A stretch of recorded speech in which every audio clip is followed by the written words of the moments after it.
Now, this was the story that we read. It was about a personal life experience of his own when he climbed the Mount Everest. He was the 21st Indian to reach there.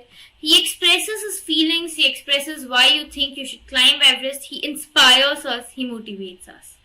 Moving on is the poem The School Boy, about the poet. William Blake, 1757 to 1827, was an English poet who wrote mostly romantic poetry. Oh, this is going to be interesting, guys. He is most known for songs of innocence and experience and the marriage of heaven and hell. Oh, what a contrary one, but yes. Now, the themes in this poem are: the poem is told from the perspective of a child, is about a child's longing for freedom from systems that adults have built. The children are like birds, and adults are the distant huntsmen who wait to catch them and put them in cages. So this poem is very different. It is from the perspective of a child who is seeking for freedom from the restrictions of adults, right? We all have our parents' restrictions. We all have somebody who's controlling us. So this poem is about that. Let's read the poem The Schoolboy. I love to rise in a summer moon, when the birds sing in every tree. The distant huntsman winds his horn, and the skylark sings with me. Oh, what sweet company. So he's saying about his wish that he wants to rise in the summer open lands where there are birds singing, where there's skylarks singing, and that's the best company that he needs.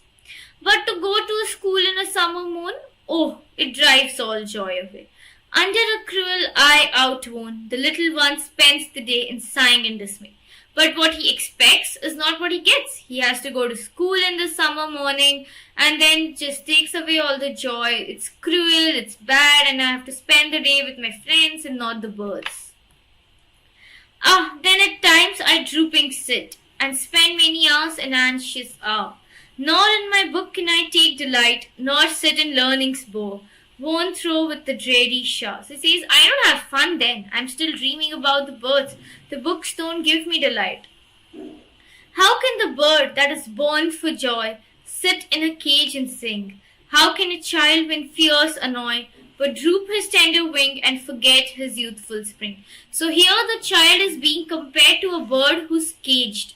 You know how the bird that we cage for our human joy can actually be in a cage, be in restrictions and sing. It's the same way that this child is not able to enjoy because he's not able to get the freedom to enjoy the youth.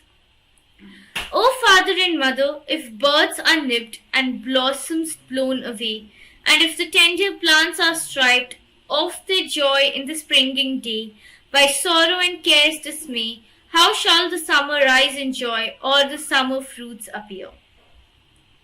So this was all the poem, the meaning. This poem is told from the perspective of a young boy going to school on a summer day. Exactly like how he has to go to a school but he doesn't want to go. The boy loves waking up in the summer to play, but this joy is taken away when he is sent to school. The boy sits anxiously at school, unable to focus on his lessons, addresses his parents, asking them how children can be happy when they are forced to live in strict systems made well. This is a very cute poem, guys. We all have faced it in our childhood, and even now when we are told to forcefully go to school. The boy compares the children to birds and adults to the huntsmen who catch and cage them. Without freedom, children can never be truly happy, says the boy to his parents. The key terms: mourn is mourning, skylark is a type of bird, bower is a shady place, nipped is destroyed at an early age, stripped is striped, dismay, concern or distress. Now the questions. Find 3 or 4 word or phrases in stanza 1 that reflects the child's happiness and joy.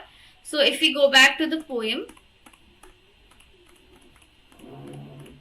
and the first stanza, where he says,